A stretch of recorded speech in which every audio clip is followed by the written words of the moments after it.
Thank you for joining us today for the Conform to Christ podcast, where we seek to engage the mind, affect the heart, and call people to follow Christ. My name is George Mays, and I'm here with Jay Jones. Good morning. Good morning. You're a little bit rusty on that I was intro. a little bit rusty. It's all right. Yep. We'll get back into it.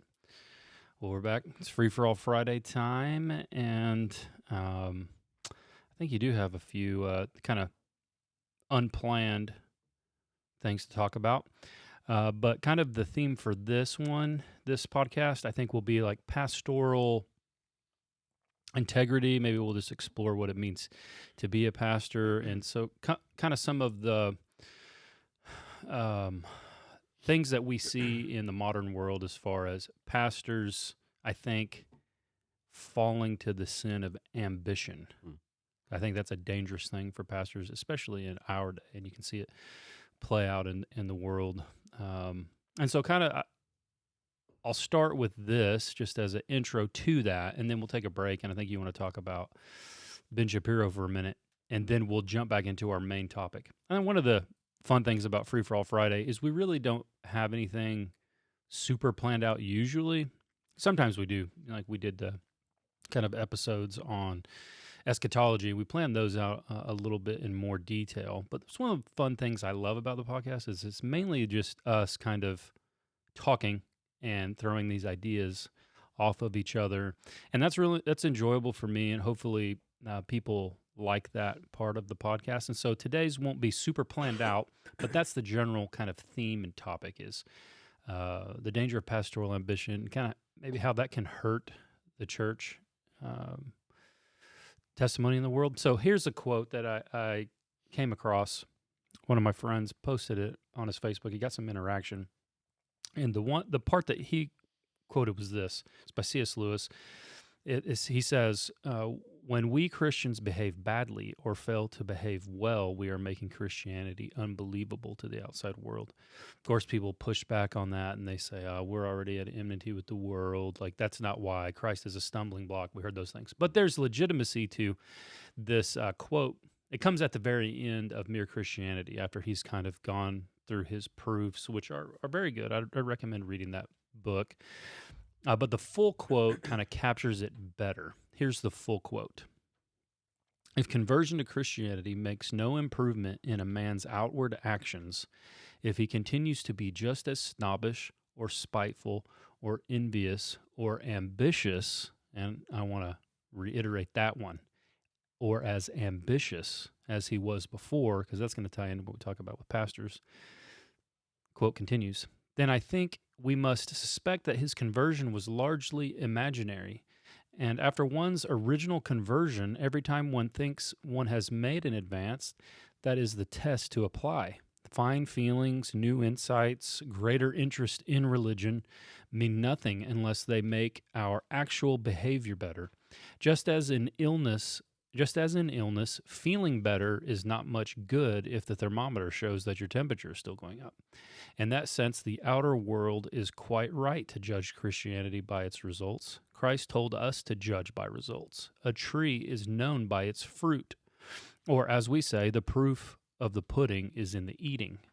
When we Christians behave badly or fail to behave well, we are making Christianity unbelievable to the outside world. And I think this is something worth reflecting upon, because Christ does tell us that we'll be known by our fruit.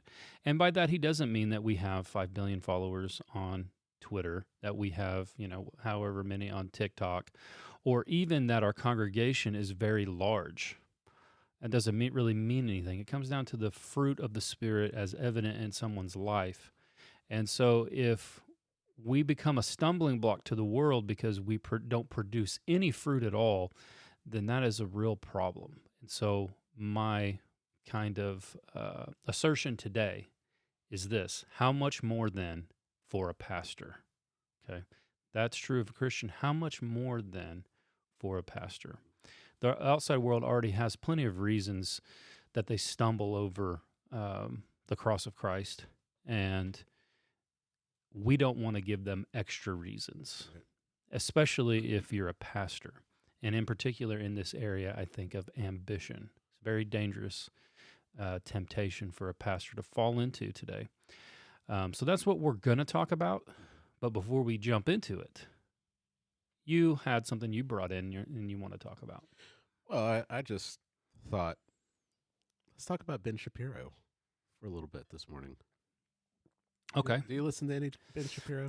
Like most people, probably only when I come across clips that I see of him online. Yeah.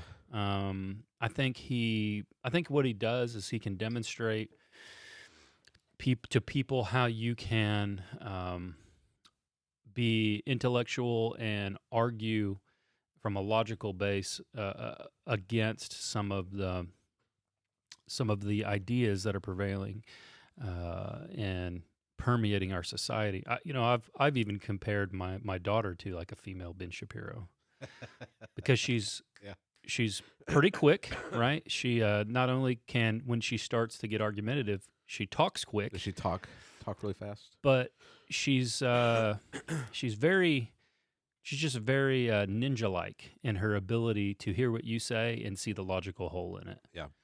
Which can be good if harnessed in a correct way, or could be actually really bad. But yeah, so I'm aware of him. He's got some pretty famous clips online, growing in popularity. And I think it's just part of that is because in the Christian world, there aren't many maybe pastors that are actively speaking out against the things in the world, and so people gravitate toward someone like a Ben Shapiro or Jordan Peterson, which we saw earlier. You and I were watching a funny clip of guys who had watched too much Jordan Peterson and started to talk like him and take on his mannerisms and things like that. So, yeah. But tell us who he is, because people may not know who Ben Shapiro is. Tell us a little bit about who he is and kind of why you want to talk about him. Well, he's a political kind of conservative social commentator.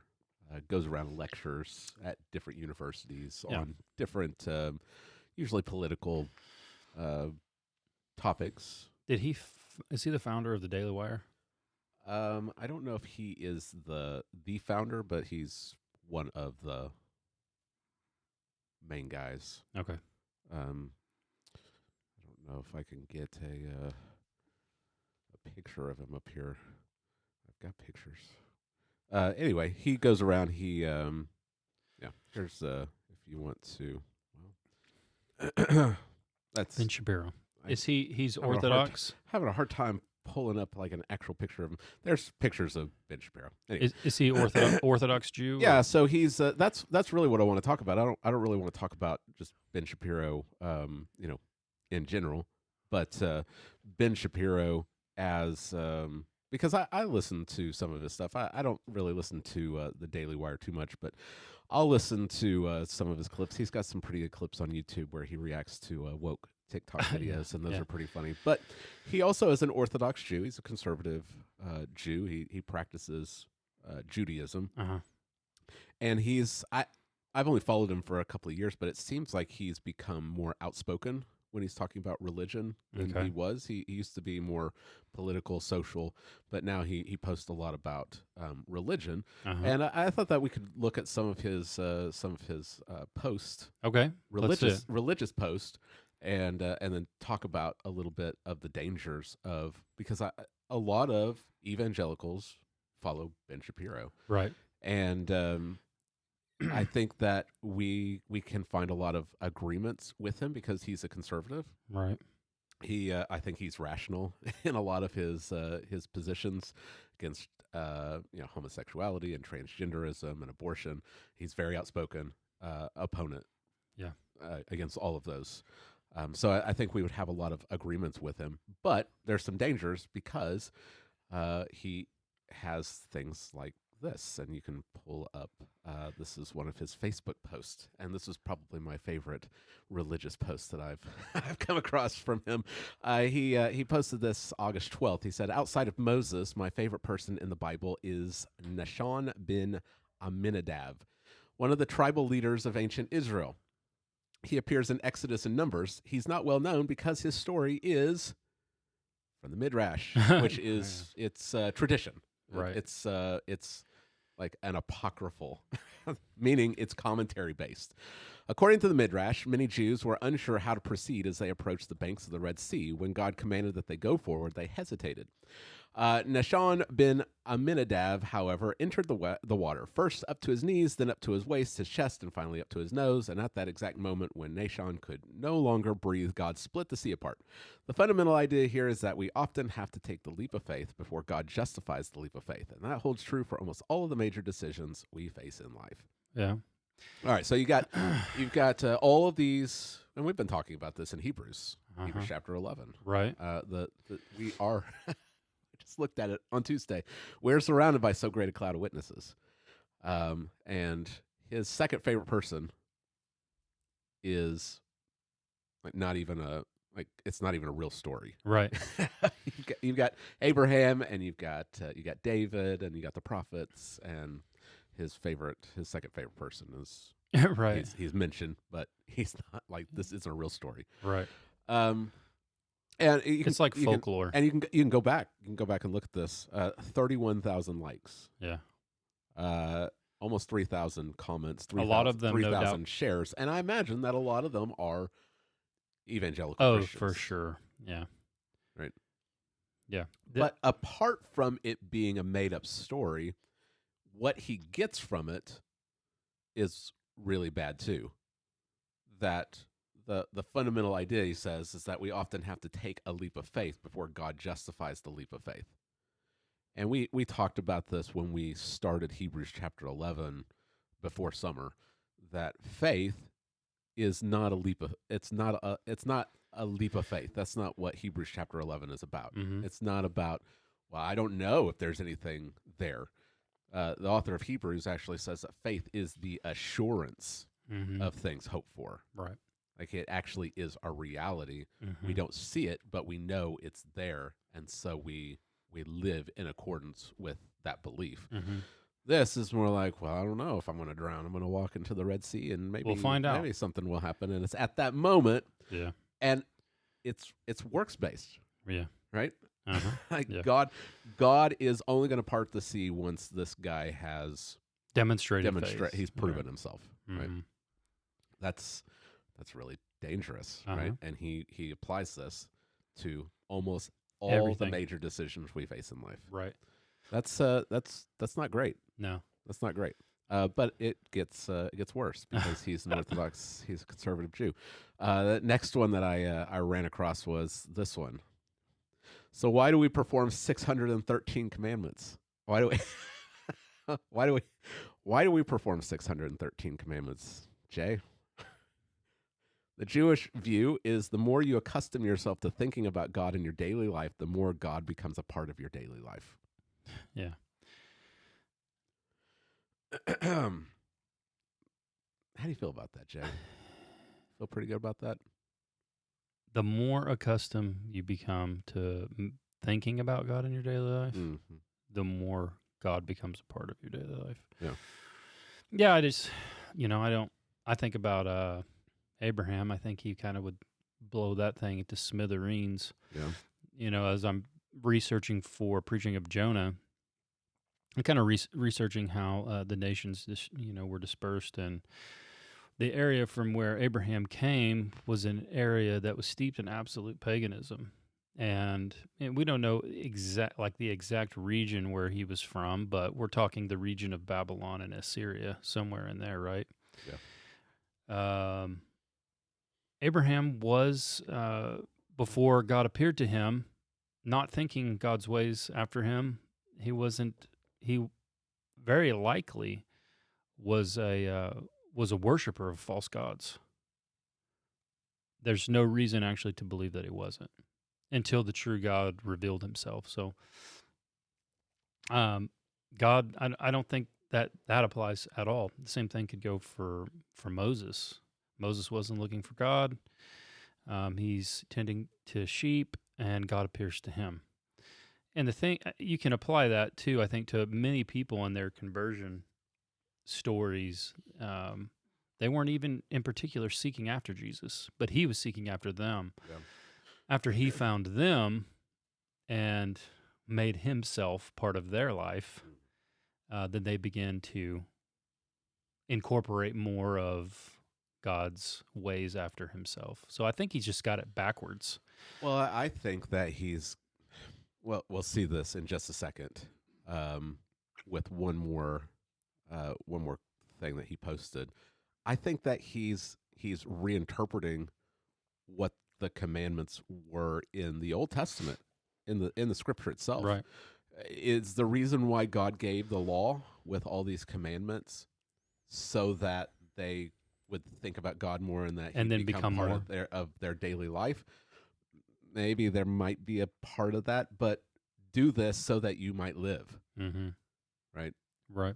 Well, So the commands are part of the when you go if you go back to the what is the term of the treaty?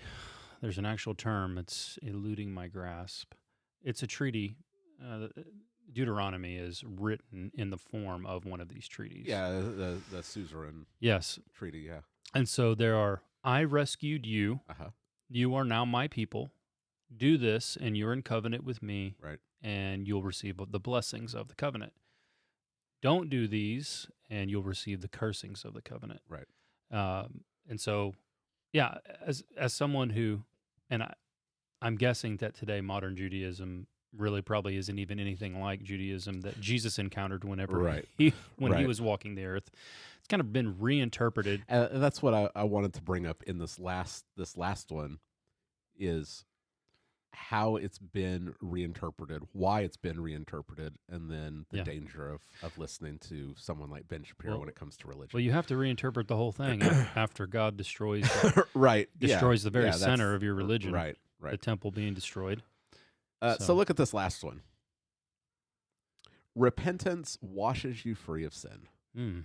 Believe it or not, when you repent, you take on the burden of your own sin, and it transforms into merit, according to Talmudic reasoning. Right? Yeah. So there's How your, many there's your- likes? there Thousands of likes? 3.4, yeah, almost 3,500.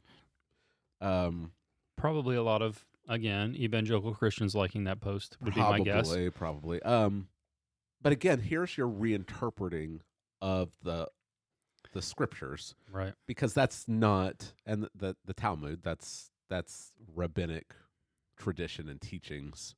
Right. But that's not what the scriptures teach. No. No. That the scriptures don't. The whole sacrificial system, and that's what you were alluding to, is all of this has to be reinterpreted because the temple Is gone. and the sacrifices are gone. So now what do you do with the fact that you have sin and you don't have the animal sacrifices that were for the forgiveness of sins? These animals were killed because you sinned. Yeah. Well, now, you've got to have Ben Shapiro saying, well, when you repent, you take the burden Right. No need. of sin on yourself, and it becomes merit. Yeah.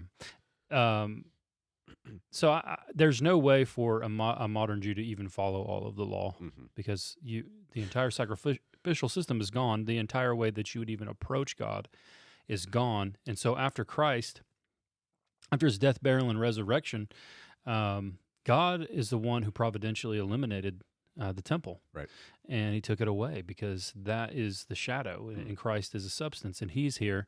And so now what do? You have this entire tradition of the rabbis that develops, known as the Talmud, right? Mhm. And they have to reinterpret everything, Right. because there's no way now for forgiveness. Yep. Because you've rejected Christ and the Messiah.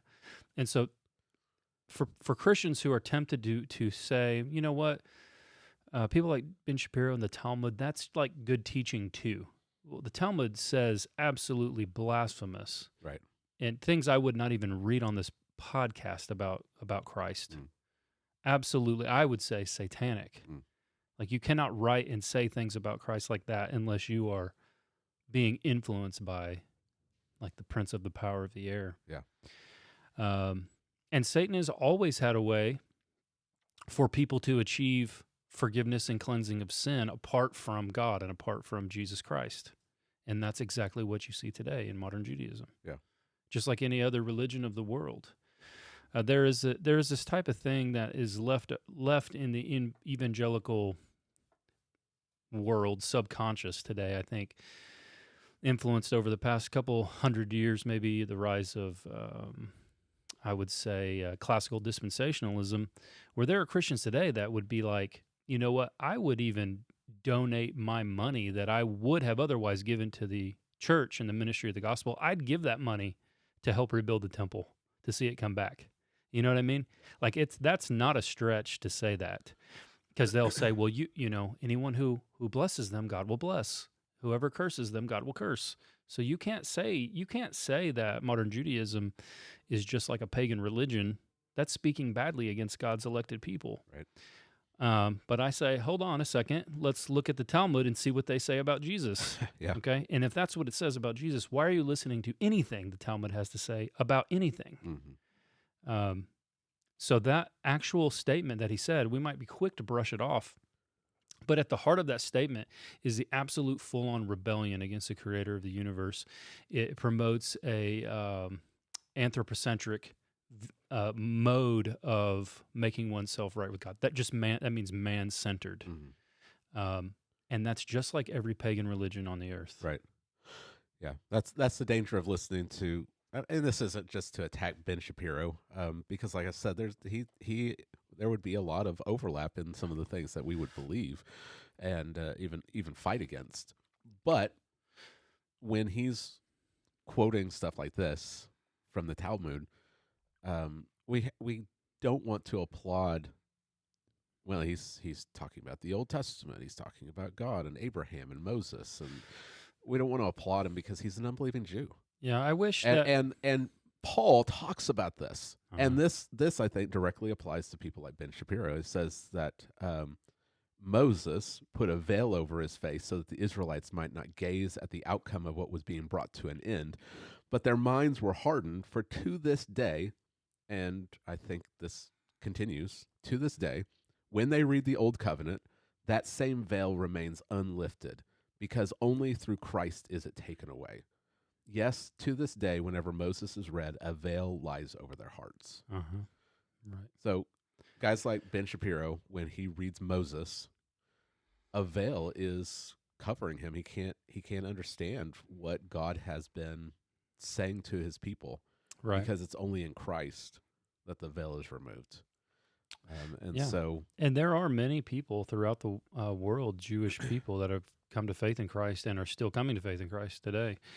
And a lot of times what it takes is someone like, maybe they're not as popular as Ben Shapiro, but they are just as devoted to the Talmud and Midrash and all that. Mm. And they're converted. Yeah. And then they become powerful tool for Christ right. to take the gospel as people. Yeah. We had one of these guys in my class when I was doing the doctoral preaching seminars where I had to go out there in person. And this guy is in Israel, and he's lived there his whole life, and now he writes these books, and he argues from the Old Testament for Christ. And he has, planted a church, and there's a thriving church there, but he is like big time. They oppose him big time, like with a radical hatred. Yeah. You know what I mean? But this is the way it was for Paul and probably any other Jewish people that would convert after the spread of the gospel. They're going to be kind of kicked out of their communities, not seen as a real Jew anymore, things like that. So this is not really, an anti-Jewish sentiment that we're bringing here on the podcast. We follow a Jew. Right. Right. That's our hero and our master. But we'll oppose that all day because of the things they say about Christ, and they teach another gospel. Yeah. Yeah. And we can pray for Ben Shapiro because he's heard the gospel. He's interviewed John MacArthur. Just a few weeks ago, he interviewed Vody. And so he's heard the gospel, and we can pray that God would open his eyes to see Christ in the scriptures, just as he has to many Jewish men and women. It's difficult for any person to convert, right? To submit to Christ. It's humbling. Yeah. But think about if you have an entire system built upon your own atonement for your sin, Right. through your repentance and contrition and things like that. Mm-hmm. That's why salvation is always a miracle. It's always a gift of God, overcoming the hardness of the human heart. Mm. Because we much more would prefer that form of religion than one that says no amount of repentance can save you, no amount of feeling sorry for your sins can save you, because God is that perfect and that holy. Mm-hmm. Yep. So you require a supernatural, you require a righteousness that is foreign or alien to you to be given to you as a gift. So Ben Shapiro would obviously commend him to people for his social views, for his courage to stand against what we would say is evil in our day. But when it comes to religion, like Christians need to be much more discerning. Yeah. Yeah. All right. You want to talk about J.D. Greer? Okay. So podcast and journal. Here we are. 26 minutes. We'll have to put a note. Let's start to talk about that. Back to that quote. When Christians behave badly or fail to behave well, we are making Christianity unbelievable to the outside world. How much more for pastors? Okay. And I think this, I'm sure you have felt this, like I've even told people, okay, because of the reputation pastors have in America today. We'll be talking at a ball game or whatever. They have no idea what I do for a living. They just know, like, oh, I've had fun talking to you. Uh-huh. Like, what do you do for a living? So I'll say, well, if I tell you, you promise it won't get weird. Right? I shouldn't have to do that. I shouldn't have to do that, right? Yeah. But I know when I say I'm a pastor, they're going to go like, oh, Right. and they're going to think like, okay, am I a charlatan?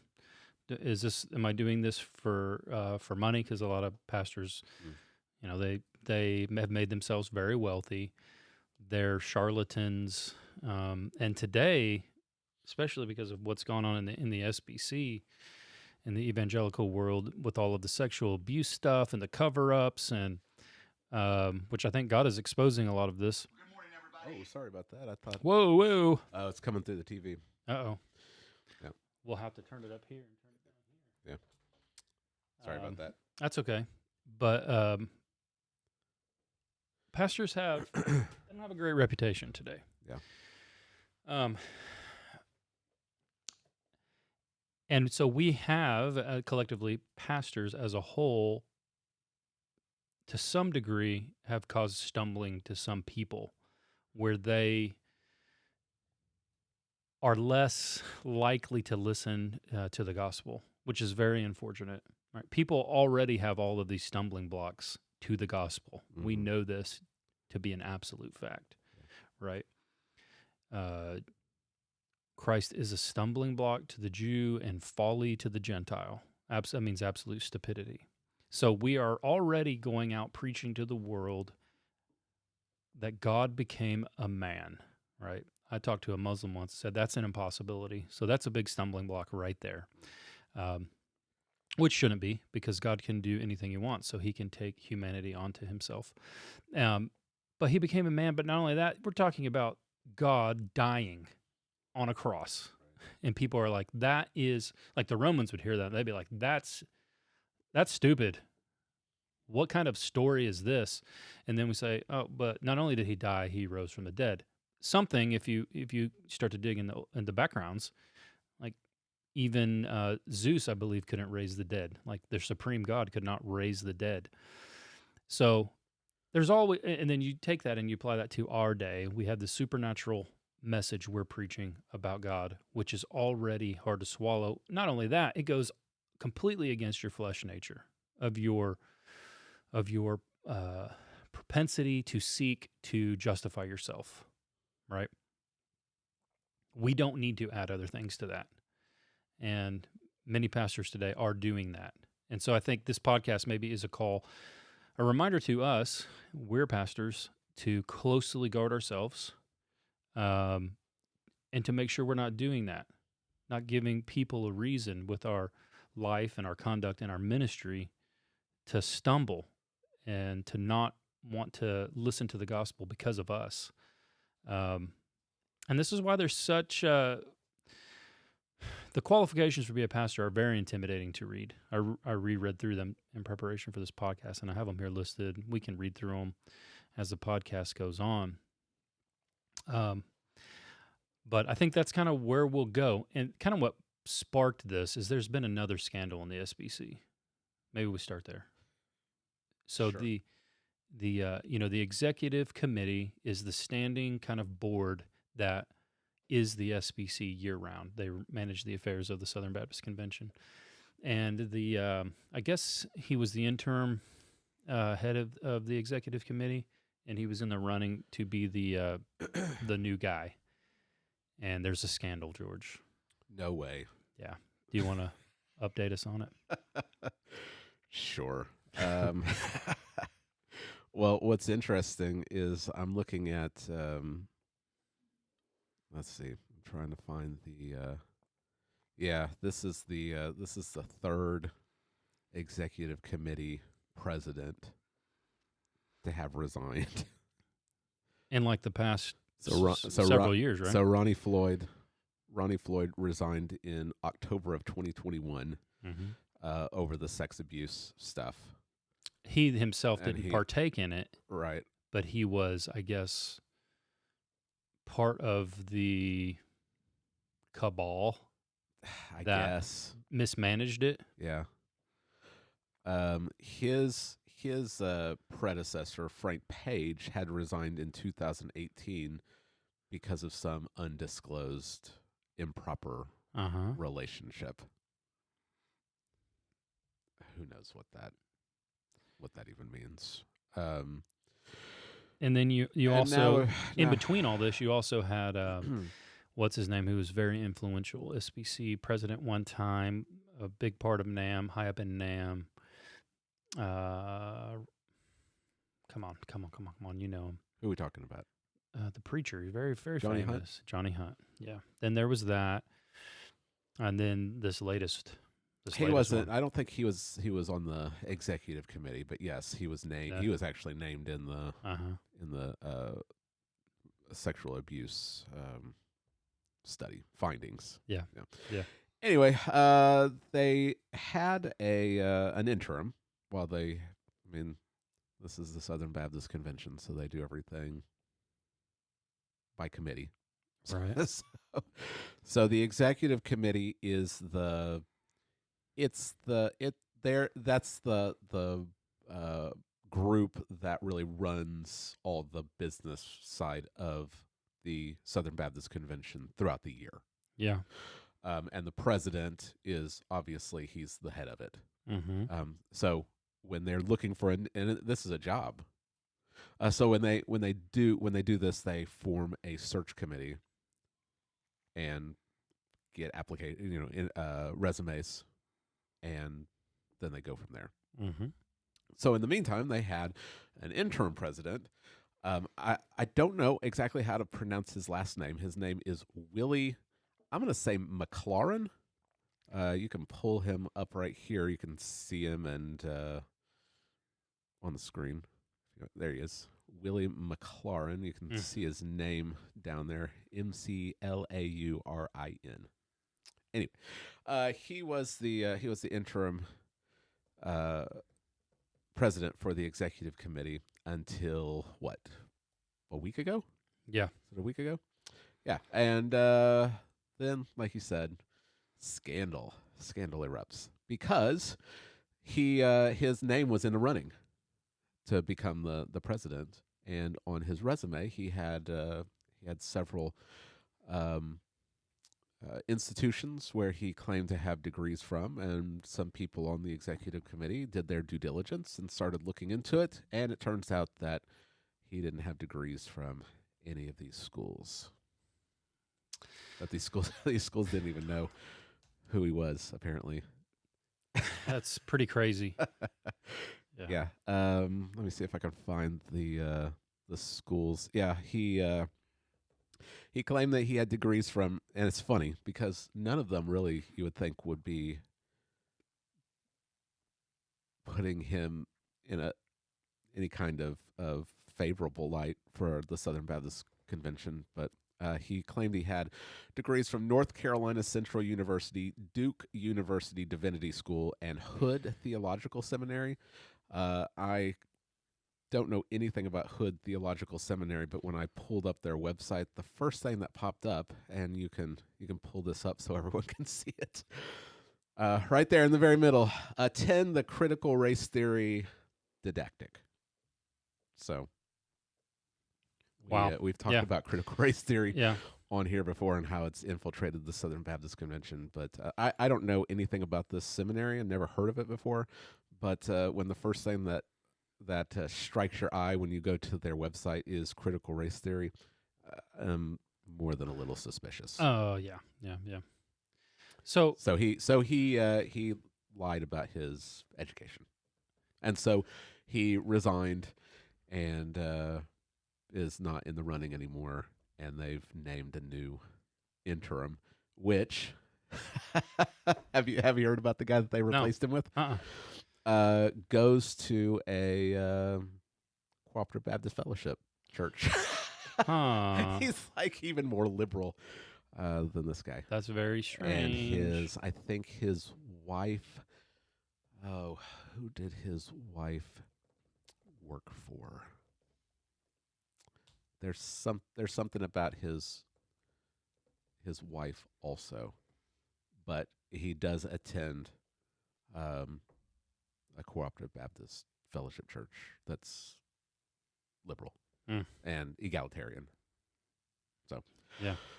So there's I don't know why they named this guy after this scandal. They name somebody else that is just a scandal in the waiting, and there is no discernment at the top levels of the Southern Baptist Convention. Right. Just zero. Yeah. I wonder too. Well, but think about it too. It's got to be linked to local church problems, because how do you have a ministry for, I'm sure, many years and nobody ever checks your ministry right. credentials? Like, you tell them I have these degrees, and you don't. Right? How many years has that gone on? And it's kind of crazy to think that somebody would try that today. Yeah. Given that, I mean, I told you, like, if you go on somebody's social media and you get a couple pictures of them, and you know how to work the internet and search public records, like, you can find where people live. Right. Like, you can find if somebody went to school somewhere. You can pick the phone up and be like, hey, I'm on a search committee team, and we have George here, and he's claiming to have graduated from Southern Seminary. The master's degree is, can we verify that? And they'll be like, well, he actually never, he went here for like maybe a semester. Yeah. He didn't graduate. Like, that takes all of about 15 minutes to accomplish. So that's pretty crazy to think that he pastored, I'm sure, many churches before this happened. I think there's a lot of laziness. I think there's a lot of gullibility. Look at how fast Resolution 9 got passed years ago when they passed that resolution promoting critical race theory as a useful analytical tool. Yes. And everybody just voted for it.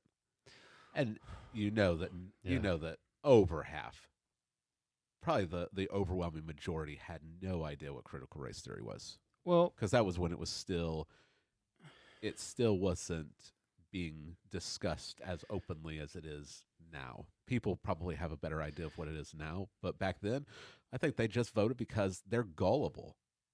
And I don't think that the leadership is gullible. I think the leadership abuses the other churches. I think they abuse smaller churches because they know that they're gullible. Yeah. And so they know that they can railroad a resolution through if they just use the right language, because there's people who are lazy and there's people who are gullible. Yeah. The committee method is also, I think, in a perfect world, the committee system could work really well, right? But let's just take, for instance, our experience when we were in the SBC in like our local area. Yeah.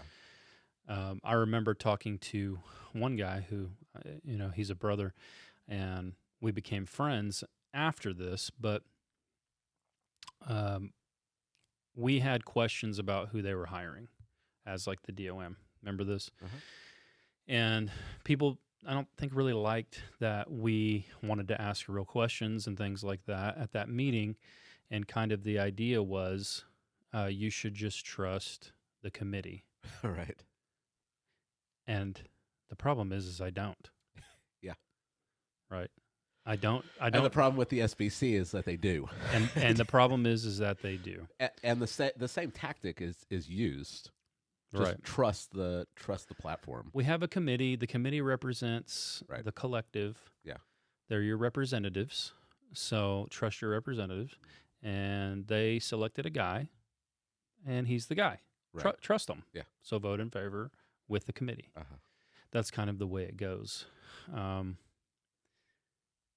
But there's a lot of problems with that, right? As we can see, it's finally taken a long time because kind of the way the church world has been working is that the most qualified people for the job, a lot of the times, those will be people that you've never heard of, right? They're not ambitious, right? Which is something like this is all linked together.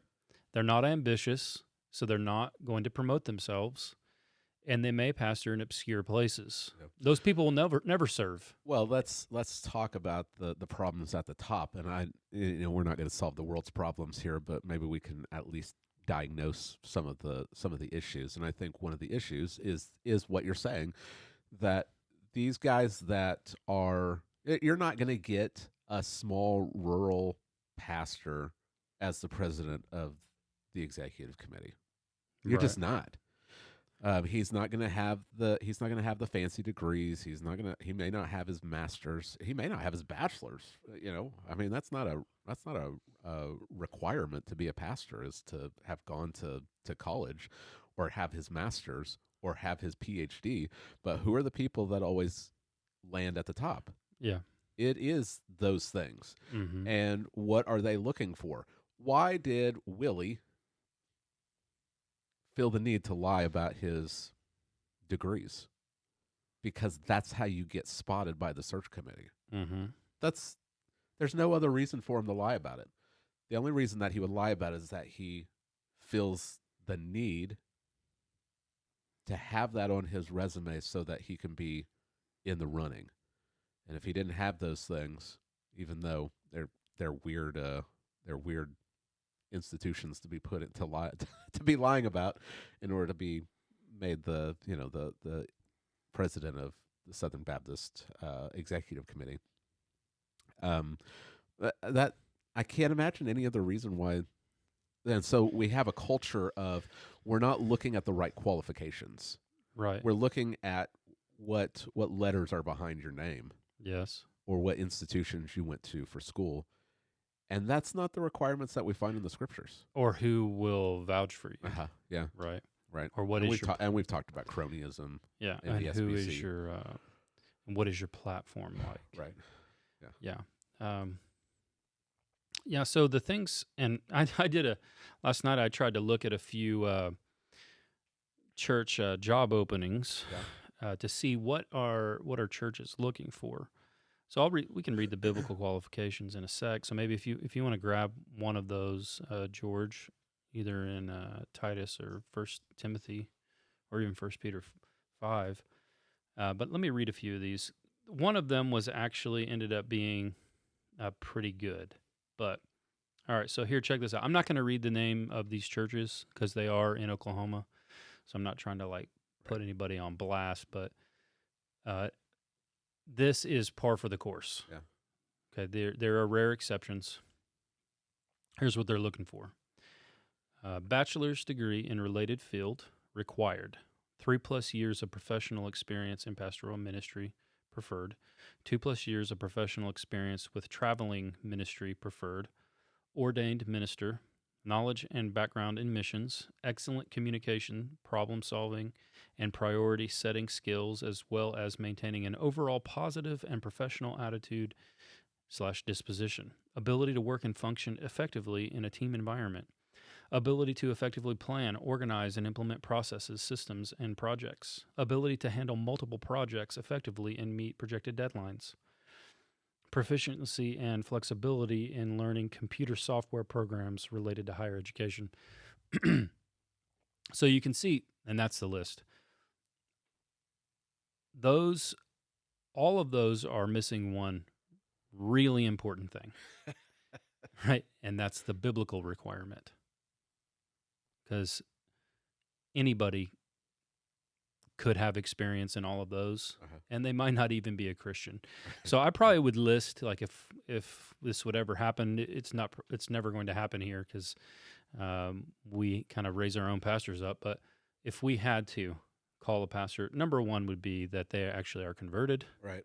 Number two would be that they meet the biblical qualifications. Yeah. So what are the biblical qualifications?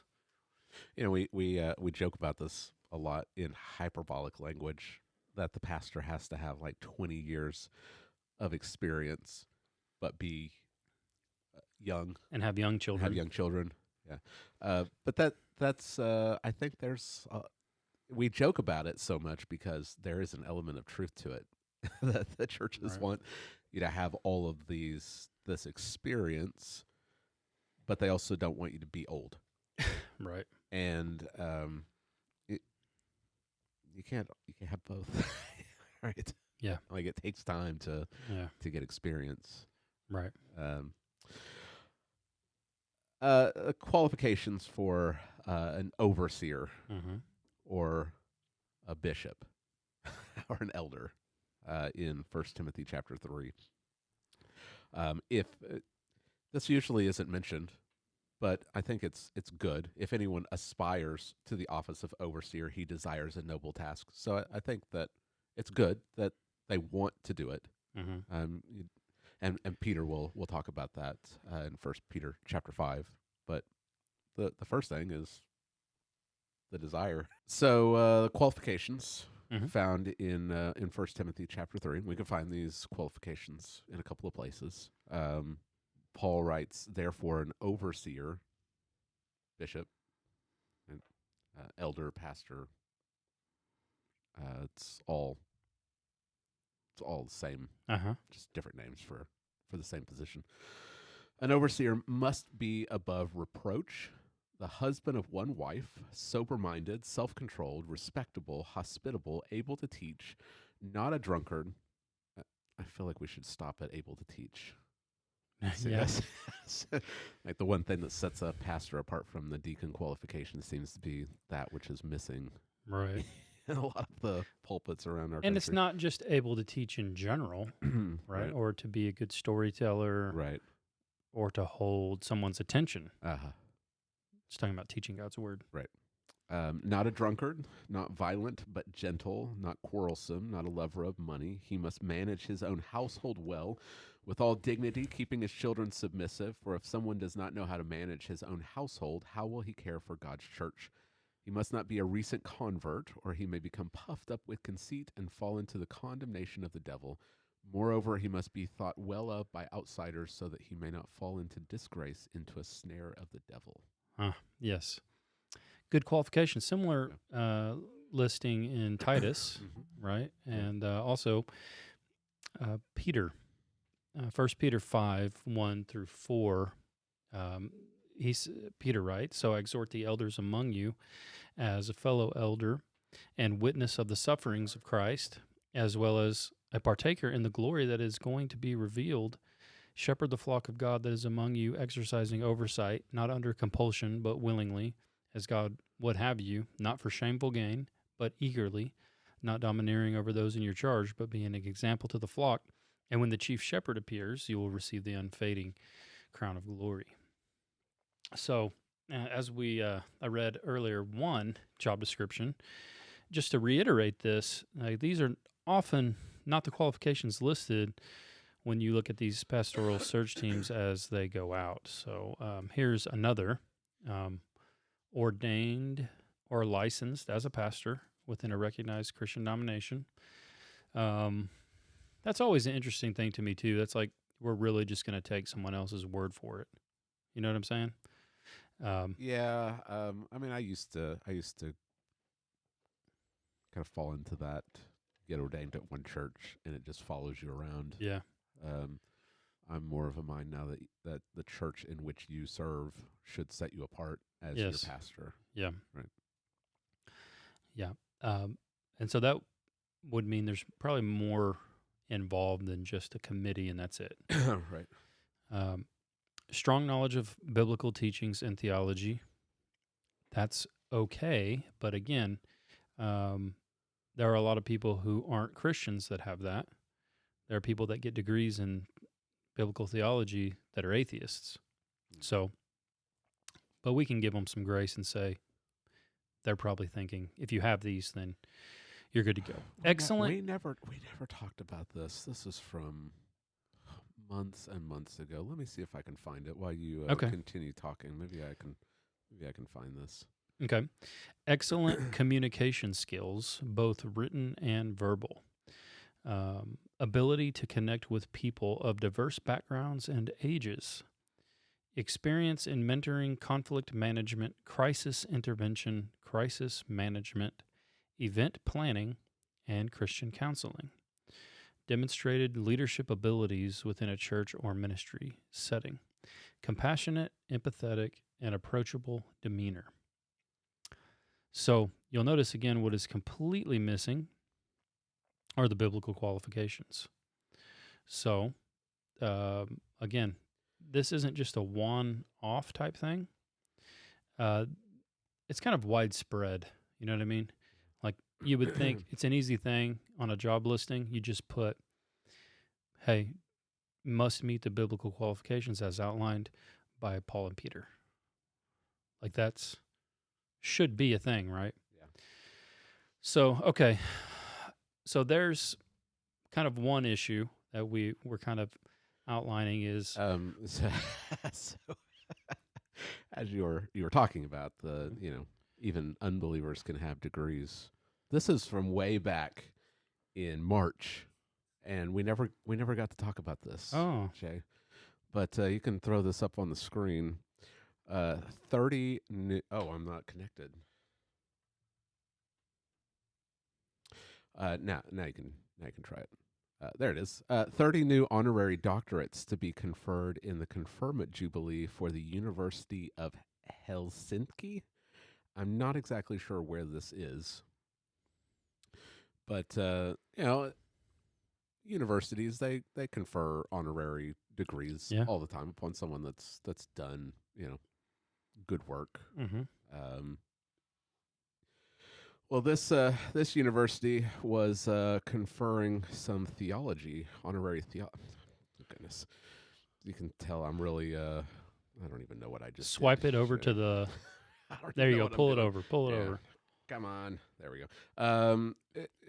This university conferred 30 honorary doctorates, theology. Theology doctorates. Why are they all dressed like Jack the Ripper? And I just want to draw your attention to the Faculty of Theology conferred 8 honorary doctorates on June 9th, and I just want to pull this one. What? It's Greta Thunberg. How dare you? Yeah. You've stolen my childhood. You've stolen my childhood. We are on the verge of economic disaster. So she has an honorary theology doctorate. Does that cheapen yours any? Oh, wow. Yeah. So might want to double check. You might want to double check where people got their degrees. I mean, degrees not even like we said. That's why we read these biblical qualifications. It's not even a requirement. It shouldn't be a requirement. You know what I mean? Yeah. So, I mean, there are a lot of great men through church history that don't have any type of theological education, and they're faithful pastors, and they are good preachers. Yeah. You know what I mean? Oh, yeah. So you're looking for integrity. Well, first, these biblical qualifications are going to mean that they're people of integrity, right? That they're not going to bring reproach upon the gospel. That should be priority number one. Right. And then, can they preach the Bible? Mm-hmm. Once those two are checked, The other things are kind of just bonuses. Mhm. You know what I mean? Yeah. You shouldn't have to have skills in event planning. You know Right. what I mean? That's not a requirement. Right. Yeah. Yeah. Try. And that's yes. So I just had my dad over there. He just chimed in. Need a microphone. That's really a deacon role. Event planning. Right. That's not even really a pastor thing. Yeah. So yeah, a lot of I think who we are as Americans have, fueled a lot of this stuff. Mm-hmm. So, but it comes back to the ambition we talked about in the beginning. A lot of people get into the ministry. I'm fully convinced of this. For whatever reason, they probably do have a desire to serve the Lord. It's there, but then somehow something happens and they see the pastoral ministry as a way to advance themselves and to advance their own ministry, or really to advance themselves. It's just a kind of a pet peeve of mine. If I see a guy, like if he's got a ministry page and he calls it like J. Jones Ministries, .com. I am very suspicious of that person. Rightly or wrongly, George, what do you think? Am I out to lunch on that? To be suspicious? I've always found it to be a little weird when you've got like a website Right. named after yourself and you're a preacher. Mm-hmm.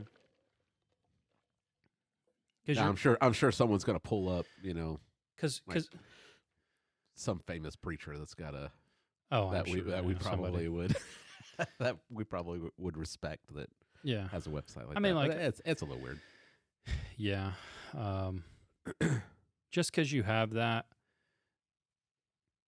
it doesn't mean that you're legitimate, but it kind of almost fools people into thinking you are legitimate. Yeah. You know what I mean? He's got a website. He's legitimate. I mean, even like Steve Lawson, right? He for a while was out without a church, so he was like kind of a you can't really call him an itinerant evangelist because he'd fill in places and preach. He's doing a lot of training of pastors in a couple of different seminaries, but he started a church in Dallas, and he doesn't have a website that's called Steve Lawson Ministries. Right. He's got One Passion Ministries, and One Passion Ministries, if you go to their website, it's all about promoting the glory of God and the supremacy of Jesus Christ and training men to be preachers. It's not even about Steve Lawson. I'm glad that you again, I don't want to broad brush anything, but as you were talking, it popped into my head. You can go on the screen before anyone points it out. bodybacham.org. So Yeah. Yeah, I still don't like it. yeah. I mean, a lot of it is he's over in Africa and he does like tours every summer, and this is a place where you can go and like book him and see where he's going to be. But I'm not going to like condemn Vody for it, but it is a little weird. Right. Yeah. That's not usually the case, though. Yeah. It's usually the case of it's like a regular pastor that's got like a huge following on social media, but maybe he pastors a small church, and then he'll have another website promoting himself. You know what I mean? Yeah. But then that serves to become a mechanism where he can further platform himself. Yeah. So coming back to the ambition thing, I don't really feel like Bodie Bacham has sought to promote himself. I feel like God's just promoted him to that. Yeah. You know what I mean? I'm really disappointed. I typed in a website and it redirected me to edyoung.com. We've talked about Ed Young a few times. Yeah. Ed Young Jr. He used to have a site. I don't think he still has it. It was called pastorfashion.com. I remember that. Pastor Fashion. It was his website where he was teaching pastors how to dress in like really nice suits and shoes. I remember. Ties Oh yeah, and, yeah. I remember Pastor Fashion. It just redirects you to edyoung.com. He gave it up on it. I guess so. Well, I don't know if he's given up on it, but he's branched out to just just him. Yeah. So here's this question: is it wrong to be ambitious as a pastor? Let's throw that out there for discussion. Let's kick it around a bit. Is it wrong to be ambitious as a pastor? I guess the first thing we got to do is define what the word means. Okay. Like, what do we mean by ambition? Well, without going to the dictionary, like how in just the everyday, vernacular, how it's used here in our culture, what do you think? He's a man of ambition. It's usually self-serving. Okay. I think that's usually how people would use it. Mm-hmm. So if you're ambitious, you usually are trying to move up some kind of ladder. Mm-hmm. It doesn't necessarily have to mean that, though. I mean, context will determine Right. what we mean by ambition, because Paul says that he has ambition, Right. but it's not a self-serving ambition. Mm-hmm. So his ambition is to preach the gospel. And Right. and I think this is kind of maybe the danger of how it can easily be justified in that way, right? People could say, it's not really me being ambitious for myself. I'm ambitious to spread the gospel. You know what I mean? Right. And so that's why I am, quote, maybe like quote unquote, it appears to you that I'm doing self-promotion. Yeah. Paul, Romans 15:20, I make it my ambition to preach the gospel, not where Christ has already been named, Right. lest I build on someone else's foundation. Mm-hmm. He says in Philippians 2, do nothing from selfish ambition, Right. which seems like there can be a non-selfish ambition. So there's selfish ambition, non-selfish ambition. But usually, I mean, just looking, there's 5 times in the ESV that this is translated ambition, Uh-huh. and 4 of those times it's paired with selfish ambition. Right. And so coming back to like the faking your credentials, that only can come from a place of selfish ambition. Yeah. You know what I mean? Whereas what we should be doing is if God wants to promote us and amplify our ministry, then he can do that. It doesn't require us to actively try to pursue to like increase our platform or make ourselves more influential, make ourselves, and this is a real temptation.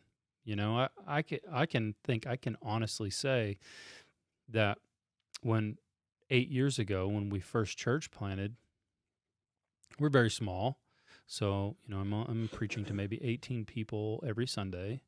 And I think there was a little bit of selfish ambition. Yeah. Where I wanted my ministry to be bigger. So there was a real temptation to post all of my sermons or any of my teaching and to share them, maybe even buy an ad. And I think a lot of people succumb and they give in to that temptation, and they can justify it by saying, well, I'm spreading the gospel. That's my goal. So, but pastors, if you're listening, you have to be very careful, because if you give in to that temptation, it can easily snowball into that's what you're doing. And so instead of just taking care of the people, God has decided that right now you've got 18 people, but you want more. You want more than what God has given you. And so you can become a self-promoter. And next thing you know, over years and years and years, maybe you're lying about your ministry credentials. You know what I mean? Yeah. I think that's how it happens. Mm-hmm. So you just have to be very careful of this. And another thing, on the flip side of this, we live in this strange, world where there's almost like there's 2 worlds, right? You have like our world we live in, the real world, and then you have the online world. And the two aren't the same. So you can run into people who are are they're influencers. They even might call themselves a social media influencer. They're also a pastor. And so they have, big online platforms. Since we're talking about people faking their ministry credentials, I looked up one that happened recently, actually, another one. Are you aware of the Dale Partridge situation? You heard of that guy? A little bit, not too much. Yeah. So Owen Strachan actually had to release a written statement because he went to their seminary for a little bit, and there's some scandal around this guy. But anyway, somebody figured out by searching online that he had lied about his ministry credentials. He doesn't actually even have I don't think he even has a bachelor's degree, but he had promoted himself and created several legitimate looking websites where he's, blogging, writing articles, releasing content. I think he even wrote a few books, and I think he had claimed to have, it was phrased in a way that would make you think he had several degrees, not just even one, but had studied at Western Seminary, and then there where Owen Strachan is at that seminary. What's it called? Grace Seminary, maybe? The one in Conway? Yeah. Grace Theological Seminary. Yeah. And so he got caught, but he does have a website for himself, Dale Partridge Ministries. It looks very official. But I also found out, interesting enough, that he's the president of a seminary. Did you know that? Yes. I can't remember the Reformation. name. It's called Reformation Seminary. It's just Reformation Seminary. George, let me ask you, what do you think about this? What do you think about a 1 year master's degree? That's what they're offering. Mm. And I'm going to go out and say that's not... scholarly, probably not. Right. Like going to a seminary, it's about a 3 to 4 year is kind of the time frame for a master's. Right. Yeah. Should be. But that kind of got me looking at other folks, not just him. There are many others, and you can search them out and you find them. But the reason I was thinking about it is because I know if the algorithm works like it does for me, I'm sure it works for our church members in the same way. You know what I mean? Mm-hmm. We have similar interests, similar likes. Yeah. But people like him, they have a tremendous amount of influence in this other world, right? Didn't we talk about Del Partridge? Was he the guy that posted the thing about video games that we talked about months ago? That's it. Yeah. He's the one who made that comment. Okay. All right. About video game playing. But so in this kind of where we're at in this world today is you can go and look and find, okay, here's a person who has tremendous social media influence. Okay. There's kind of this wave in the Reformed world, kind of toward, and this isn't even a dig at the theology, but it just kind of seems the trend today, post-mill theonomy, and some Christian nationalism. All right, but if you go and you start digging, you're like, okay, this person has... Glad you hit all three of those so we can get the comments. Well, they didn't want to leave any of them. Well, I didn't create the cultural phenomenon. I just recognize it. So, and I have said, they probably won't like this me saying it. The generation today who makes fun of our parents and our grandparents for being dispies, right? Uh-huh. That was a cultural phenomenon in America. Well, today's cultural phenomenon is post-mill theonomic Christian nationalism. And so your grandkids are going to point at you and say, oh, look at them. They just rode the cultural wave. So be ready for that. I'm just here to make observations, George. All right. That seem to be... This is just social commentary. They just seem... These are my personal opinions, okay. But they seem pretty obvious to me. Do we need to have a disclaimer at the bottom of our podcast? A trigger warning? These are Jay Jones's personal opinions. Well, here's the thing. They do not reflect the official position. Any of the guys that are post-mill theonomic Christian nationalism, you can actually hit me with all the vitriol that you want. I'm a combat veteran. I will literally drink a cream soda and laugh at you. It will become evening entertainment at my house. That's what it will be. So, fire away. I'll have a good time laughing. But That is the invitation to send those comments and emails to Jay and not to George. yeah, I mean, go ahead, whatever. Leave me out of this. Yeah. But anyway, you start to look, and so what you kind of start to realize, and I actually took a screenshot of one of these cats. They have tremendous online influence, but in the real world, they're pastoring churches of about 25. They've never planted a church. They have no like real world experience, so they influence what I don't even know what you want to call the online world, the virtual world. Mhm. They have tremendous influence there. They can influence even other people's members, church members. Mhm. Church members become prone to listening to these people over their own flesh and blood pastor, right? Like you're in the hospital, this guy who has this tremendous following is not going to come see you, Mhm. but you want to give this person some type of credibility and listen to them over your pastor that's there with you, that thinks about you, prays for you, writes sermons thinking about how this can apply to your life. But then you look and you say, okay, this person's ideas. I mean, that's not even just that niche of post mill. Right. No. I mean, that's just celebrity Right. Christianity in general, and it doesn't. Well, your dad just threw up the Ed Young. You found it? I've been looking at the Ed Young website, and he's not promoting himself at all.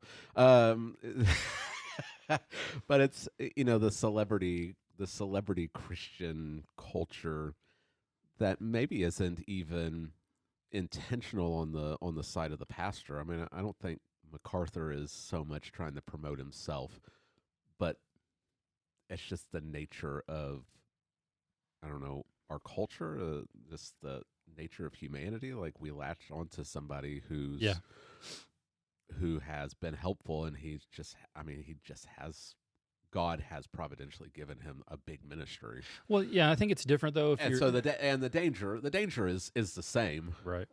that we can be like, well, MacArthur said this, Right. and we forget, like, MacArthur's not your pastor, John Piper's not your pastor, Voddie's not your pastor, whoever you want to name. Yeah. Like, unless you're sitting under that person's preaching on a regular basis, that guy's not your pastor. Mm-hmm. So, like, God's put you where you are in this church, and the admonition in the scriptures are to listen and obey and honor your pastor, Right.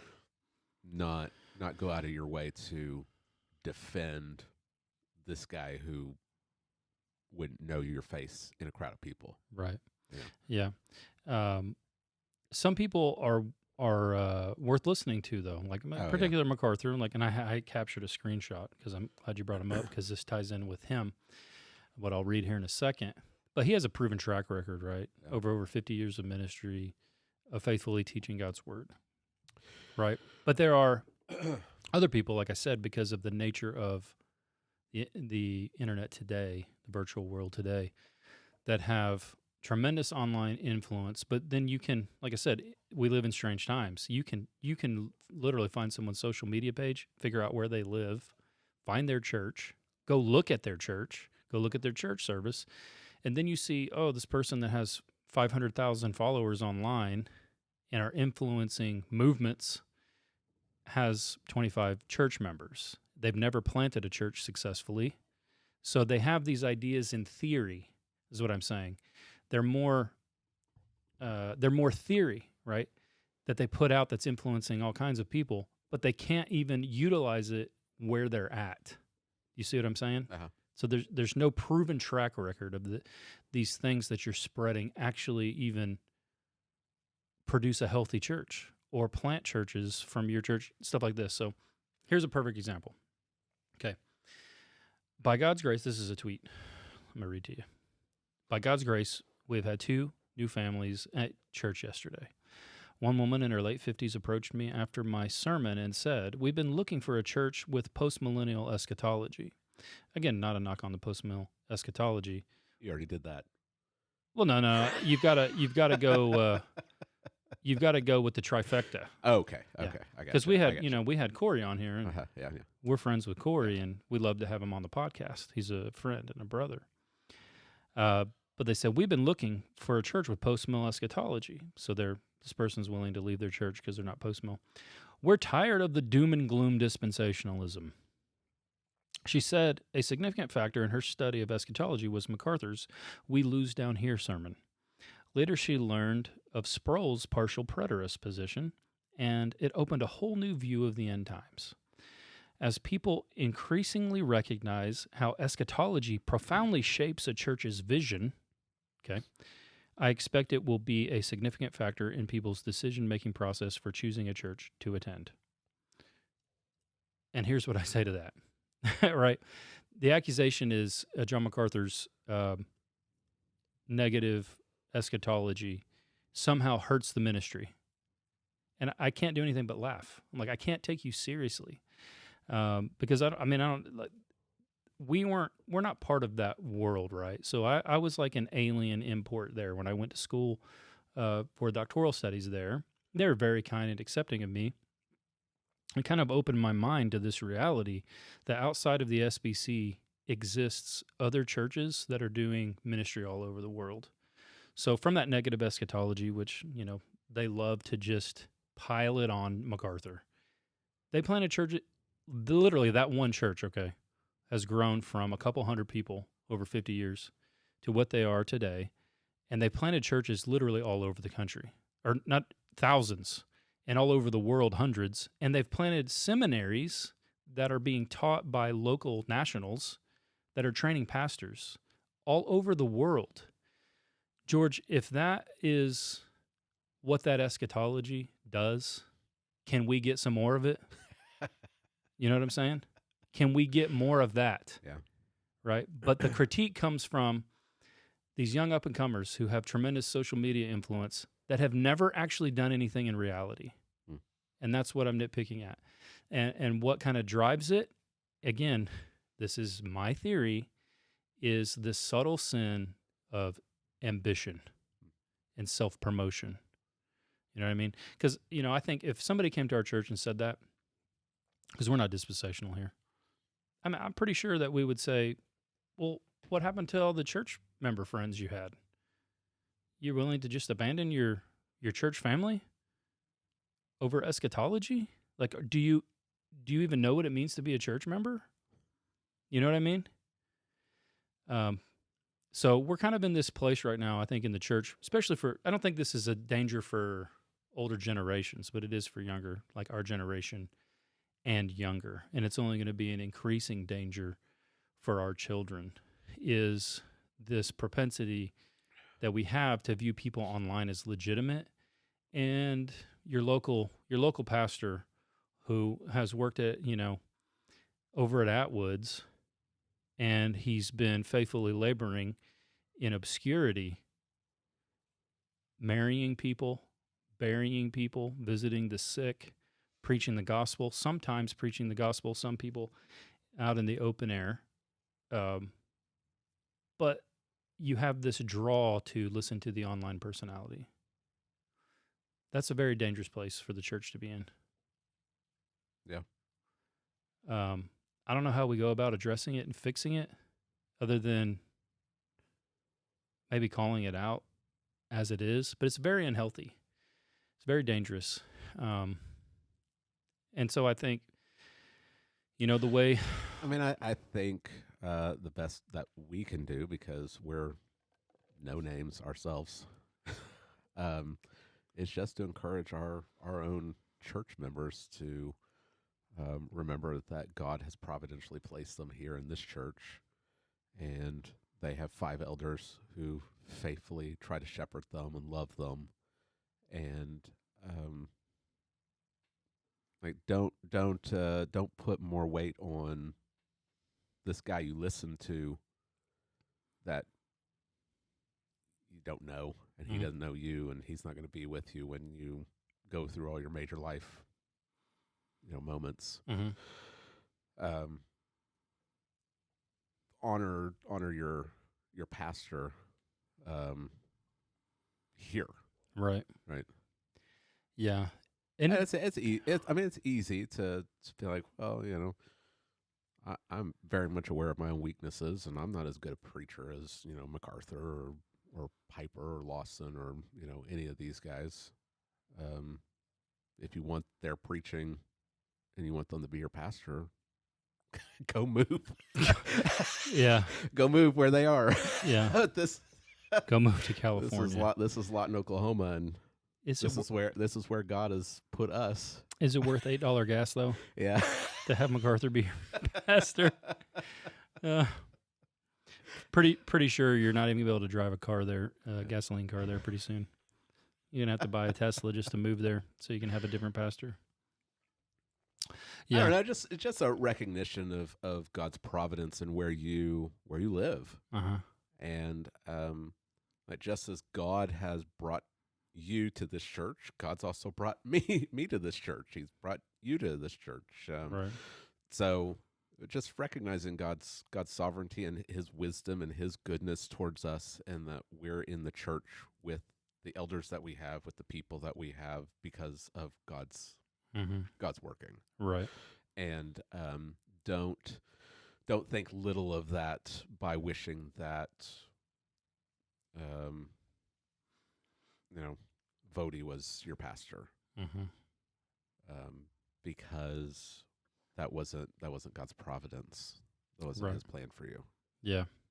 So be happy, even though there's flaws. I know my weaknesses. We're all sinners, and that's the benefit of having a plurality of elders, is that none of us are the jack of all trades. Like, we all have our strengths and weaknesses. We all have different personalities, and we're a church that's filled with sinners, and we're not always going to get along. We're not always going to. We'll fail each other. That's what sinners do. But love the church that you're in. Don't constantly be pining for the church that doesn't exist. The grass is always greener on the other side, right? Right. Like, Yeah. well, if we were in that church, there wouldn't be any problems. Yeah. That's just not reality. Love the church that you're in. Love Yeah. the church that God has given to you. Yeah. Yeah, that's right. So yeah, that's kind of the. I don't know if we're done. Do we want to talk? We have an example of a pastor who's maybe not loving the church that he's in as well as he could, bro. And I don't know if this falls in, like, maybe we have to separate out pastoral ambition from this. So what's the segue over to it? Because it was kind of a famous little rant. Is that what you're talking about? Yeah. The rant? Yeah. So, I wouldn't speak to know or pretend to know J.D. Greer's personal ambitions. For the most part, I think he seems to be super passionate about legitimately spreading the gospel, and he has done so. So we could say, yeah, praise God for that. Yeah, and I think that, I think he loves his church. I don't think that this is one clip. We certainly have our criticism of J.D. Greer. We've certainly made it clear. Yeah. But he did make this public, and so it is open to public critique and criticism. Yeah. If a church doesn't want to be publicly critiqued, then don't put your stuff on YouTube where everyone in the world can look at it. But this, I guess the segue is that this is not just a problem of members in a church wishing that they had different pastors, but pastors wishing that they had different members. Okay. And the way that we communicate with each other isn't always the best. Okay. Yeah. So this is J.D. Greer. I don't know if that was a good segue or if that even made any sense to anybody. But this is J.D. Greer. A couple of weeks ago, he's preaching through the book of James. Okay. And he's I think this was still in chapter 1. I didn't watch the whole sermon. It's almost 50 minutes long. I just didn't watch all of it. I watched enough to get the context of what he was saying. But he just starts going off on a little rant against the people in his church, and I think there's I mean, as pastors, we have to be able to call out sin in the church, but I don't know if this was the best way to do it. And irony alert in a lot Yeah, of what, irony. and I think that's the biggest criticism is the irony behind what he says. Well,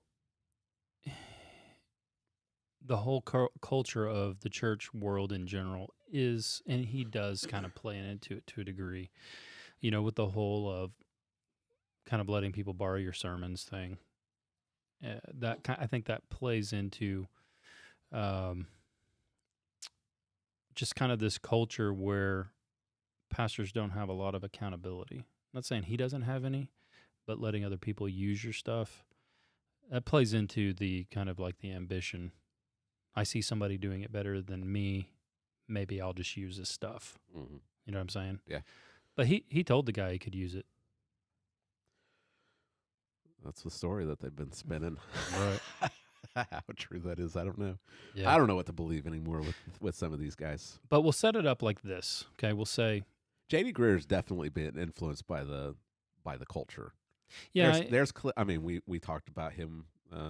God, the Bible whispers about sexual sin and all that stuff. There's a clip where he's applauding the fact that it's almost like affirmative action at his church. Like, we've got this many women, we've got this many people of color, and it's really weird. Like, you got to have this percentage of women on staff, and just kind of the cultural yeah. view of Mhm. the church. It's Yeah. weird stuff. Well, in the summertime, Brooke gets so dark, we might could call her a people of color. Huh? She she stands out like a sore thumb next to me. I'll tell you that. Like, where did this come from? You're pale. You're pale like your dad in the winter, and then all of a sudden, I'm gonna have to put out a classified for a new and she's a a new woman. co-host of this podcast. Hey, and she's a woman, George. There's an opening. There's an opening here. If anyone else wants to sit in this chair. And she's a woman. I'm just saying, do we not get points? You know what I mean? If they're counting points like that, we're going off of melanin, then she's negative points in the winter, positive points in the summer. So, yeah. Jerry, how you doing over there? All right. Can we talk about J.D. Greer? Well, George, you got to take what you're dealing with here because, like I said, the us military folks. I gotta love the. You're gonna get used to it. Let's just say I gotta love the coworker that God's given me. We who have lived our whole lives in the military and been surrounded by brothers and sisters who are of various different colors, we have a different sense of humor than the rest of the population. So you can either just take it for what it is, or I don't know what to help you with. You know what I mean? I gotcha. But yeah, that's a thing. We got to check these boxes. We got to have it's a diversity inclusion type stuff in our church. Yes, he has been influenced by that. Interestingly, we don't have that problem here because the gospel has caused that to happen naturally. Right. Naturally. Like, that's the beautiful thing. One of the things that I love about our church. Mm-hmm. When the gospel is prioritized, I believe that just happens naturally. Yeah. So, you got this funny clip, but he's kind of. I don't know if it's funny. Well, it's funny to me because I get the irony that's in it because he has built an entire ministry. I think people will get if they've been listening to the podcast long enough. I think they'll pick up on some of this. Right. That how ironic it is that he's saying some of these things. Yeah. Well, do you want to play it? Sure. All right. Let's do it. It's a couple of minutes long, I guess. It's towards the end of the sermon. Let's see if this works. Is that what people experience here? Where's the video? I don't know where the video is. That is an excellent question. It might make it small screen. Excellent question. I don't know. Well, it disappeared. Huh. I don't know if there's a way to. Well, give me a second. Okay. Technical difficulties. We'll pop it back up there in just a second. Let me start it over again, and I'll see if it works. But do you want to set it up any more than what we already did? Yeah, I think, it's almost like when you Good morning, everybody. oh, you found it. I'd say what's ironic to me about it is the whole kind of ministry deal is multi-church campuses. So it's kind of a pragmatic approach. You're growing fast, so you got to do something. You have a multi-church campus, you got the screen, and intentional or not, I think in that type of a ministry setting, what you create is a church that's more of a consumer experience. Right. You're coming to experience church, Yeah. not so much part of a church. And this is I don't know if he even recognizes that this is just a weakness of a church as big as his that is multi-campus, because he's going to be talking about people who are alone. And so we'll get some of that, and a lot of what he says is good. I think it's stuff that will be good for our church. So our church needs to be thinking about this stuff too. It's a lot easier in our church, Right. because you look around and you see someone you don't know. It's probably because they're not a member of the church. Yeah. But you go to a church that's thousands and thousands and thousands of people, that's in almost like a stadium, and you see somebody you don't know. Who is Probably. it? Yeah. I mean, the odds are that you've probably never seen them before. So, all right, I got it pulled up. You ready? On each other and love each other. Is that what people experience here? Or do they experience the same isolation in here that they do out there? How quickly do you identify and reach out to disconnected people in the church? Or how about people who just look alone at church? Now, let's make this really practical, okay? How quickly do you reach out and talk to somebody who looks alone? I hear so many people complain that they went to some church and nobody ever talked to them. Rebecca McLaughlin, our friend here, she's been here several times. She says, an alone person in the church is an emergency. Your friends, she says, they can wait. Meet them at Chipotle later. At church, you need to find those people who look alone and introduce yourself to them. Then introduce them to somebody else. When somebody is sitting alone on their phone, she says, you must approach them and you must ask them if they've got somebody to sit with. It should not be said that they came to church and left without anybody knowing their name. So, I mean, what if we reserved, let's just say the first 7 minutes right before church starts. That's good practical. And Yeah, the it is. 7 minutes right after, just to do this. Wouldn't that be a way of demonstrating the gospel, saying, here, you matter, and you are important. You're not invisible in here. Do you know what kind of place this would become if we did just that? Honestly, it's one of the things that irritates me about you guys that cruise in 10 minutes late or leave 5 minutes before we dismiss. It's not that I'm mad that you're missing part of the service. It's that you treat church like it's a religious show instead of a welcoming family that you're a part of. When people say that the church is unfriendly and it feels like a big production, you're the problem. And don't even get me started on you guys that are still sitting at home in your pajamas streaming online when health-wise you can and should be back in church, okay? If you got health issues, I get it. That's fine. If you're traveling, I understand. But some of you are still sitting at home right now on your couch because you've reduced church to a program you watch, and that is not church at all. Hey, James is punchy. I get to be a little bit punchy too, okay? All right, there was his excuse for. But I do want to just. I'm just sitting here coveting the backdrop. Well, I just want to back. Can we get a cool backdrop like that? That's right. I just wanted to back it up. Right. Where is it? Yeah. He. So he gives his little rant. A person beside you in heaven is likely going to have a different accent. Well, Jay, next time you need to just do it. You just need to do it. Giorgio, you got to learn to run that iPad, my friend. I need to learn how to run YouTube. Is what I need to. What I need to do. What are you looking for? Well, I was just going to look at the backdrop that he had, because it pulled out there for a second, with all the screens, so that you could see all all the screens Gospel saying that here, were you matter. There it is. that were And behind. you Yeah, but guys it's that are not- still sitting at home in yeah. your pajamas streaming online when Just health-wise double you can tap and should be back in church. Once okay? on the right. It'll go 10 seconds, I If think, you if you got- double tap it. Whoa. That this Come on, weekend is Jay. No, not the special. actual- Oh, I gotcha. I gotcha. Just the Good thing, morning, George. everybody. There, well, I mean, you This saw it time. at the very, Good like morning, you see it at the everybody. very beginning, right? You see it at the very beginning. I saw it. There it Yeah. is. There So it is. you pull back, and so he's talking about that was a long it was a long time just to find this. But you see, he's talking about how, and a lot of what he says is good. Like, if you see someone who's alone that you don't know, go over and introduce yourself.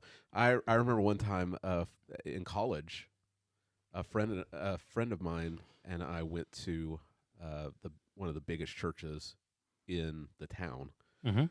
and we got there too late for Sunday school, but too early for the worship service. And it was us and two older women, maybe 3 or 4 pews in front of us. And we were there for probably 15 to 20 minutes, and they never turned around and said hi to us. And it was noticeable. Well, I mean, it's not like they're so busy with everyone else. They just don't want to turn around and talk to us. Yeah.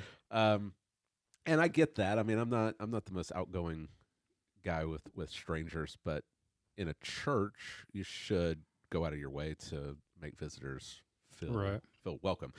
But he goes into his rant, and he talks about how these people who leave, they arrive early, they arrive late, they leave early, and they're part of the problem. And then they treat the church service like it's a show, and then it pulls out, and he's on this big stage, and what do you want them to what do you want them to treat this like? It looks like a show. Right. It looks like a show. I couldn't find. I've seen some clips, but I couldn't find any on YouTube because most of their clips just go right into him preaching. But I've seen some clips in the past where it is like a show. I mean, you got at least 3 screens here. I found a couple of articles from audiovisual companies that worked on Summit Church, and they advertise what they did at Summit Church, and they've got $500,000 worth of electronic, audio equipment, Lighting, and all of this. Dim the lights. Yeah, put the lights on, I mean, look, this is when he comes out. It's dark, everything's dark except where he's standing. I mean, what are you supposed to? But then the kicker, the part that was really funny is when he was talking about people who stay at home and watch it when they should be there, because this is a church that was closed for 8 months during COVID, right? And this is the church that closed last December. Oh, that's right. I because forgot. Christmas. I forgot Christmas all about that. fell They closed on a during Sunday. Christmas. Yeah. So it's funny. I mean, not ha-ha, but this is funny, ironic that he would be criticizing people for staying home when he encourages it. Yeah. He does things to encourage staying at home instead of coming to church. Right. The Christmas one was And a I just big, I that was a don't big know. I one. don't know if he realizes he's pointing at them. You're the problem.